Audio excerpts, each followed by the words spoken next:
Assalamualaikum warahmatullahi wabarakatuh. Perkenalkan, nama saya Fatah Gojali dari jurusan Tadris Biologi A semester 4 dengan nomor induk mahasiswa saya 20081060061. Di sini saya akan menjelaskan mengenai materi zoologi vertebrata yang Ibu Muhimatul Umami yang disampaikan pada minggu kemarin.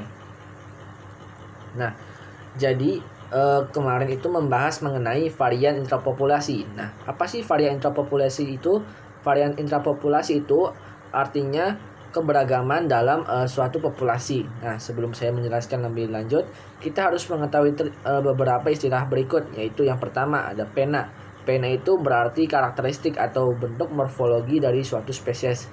Kemudian spesies sibling, yaitu suatu spesies yang mirip dengan spesies lain tetapi tidak terisolasi secara reproduksi.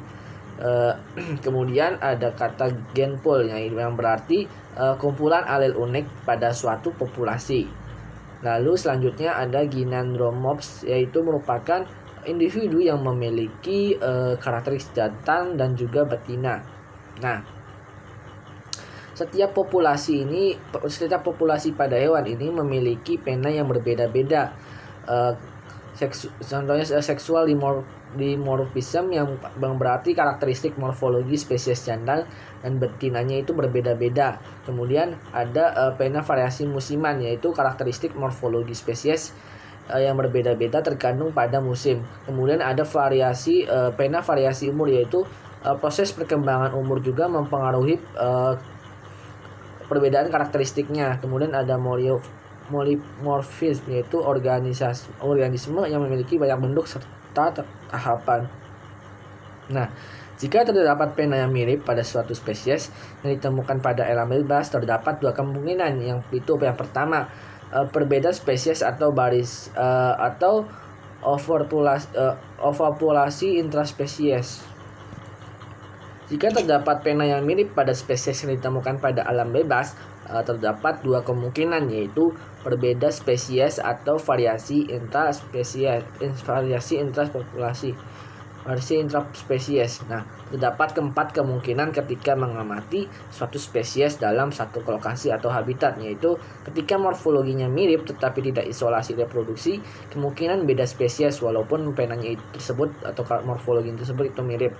Kemudian jika morfologinya mirip kemudian isolasi reproduksi, kemungkinan spesies itu sibling spesies.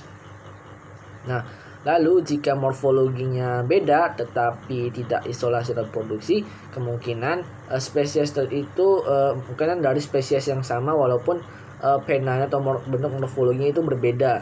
Dan yang terakhir, jika morfologinya berbeda kemudian isolasi reproduksi, kemudian spesies tersebut berasal dari spesies yang berbeda.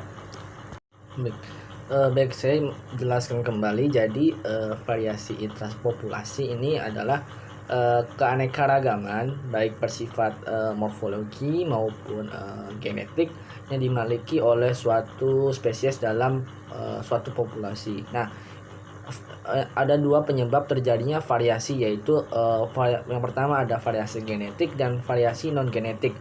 Jadi variasi genetik ini merupakan variasi yang disebabkan oleh mutasi aliran gen dan rekombinasi. Nah, variasi ini diwariskan karena terjadi perubahan struktur dan komposisi kimia di dalam suatu gen. Variasi ini juga sering menyebabkan terbentuknya individu baru yang secara genetis berbeda dengan induknya. Variasi genetik ini umumnya dipengaruhi oleh pola atau cara reproduksi dan keseluruhan proses seleksi alam. Sedangkan variasi yang satunya yaitu variasi non genetik atau yang disebut variasi somatis merupakan variasi yang disebabkan oleh pengaruh faktor-faktor seperti faktor lingkungan, faktor fisika, kimia maupun biotik. Nah, variasi ini bersifat sementara dan tidak dapat diwariskan, namun dapat menyebabkan terbentuknya klon baru yang secara genetik itu sama. Nah, variasi non genetik dapat terjadi karena adanya variasi umur. Contohnya seperti contoh hewannya seperti katak. Kemudian variasi musiman, contohnya seperti burung. Variasi musiman pada beberapa keturunan, contohnya seperti kupu-kupu. Variasi sosial seperti contohnya seperti rayap. Variasi kepadatan, contohnya seperti belalang dan sebagainya. Variasi genetik ini terjadi karena adanya seksual dimorfisme, contohnya seperti kadal, andromorfis, contohnya seperti kupu-kupu, dan interseks seksual dan uniparental, serta variasi diskontinu dan variasi kontinu. Nah, saya melihat terjadinya varian intrapopulasi di lingkungan saya sendiri merupakan salah satu contohnya adalah kucing. Kucing yang saya temukan ini merupakan satu spesies yang sama, yaitu spesies Felis catus, tetapi memiliki bentuk morfologi atau vena yang berbeda, yaitu pada bulunya. Bulu pada kucing ini memiliki warna yang berbeda-beda dan juga terdapat motif yang berbeda-beda walaupun dalam masih satu induk. Terima kasih atas perhatiannya. Mohon maaf apabila kesalahan kata. Wassalamualaikum warahmatullahi wabarakatuh.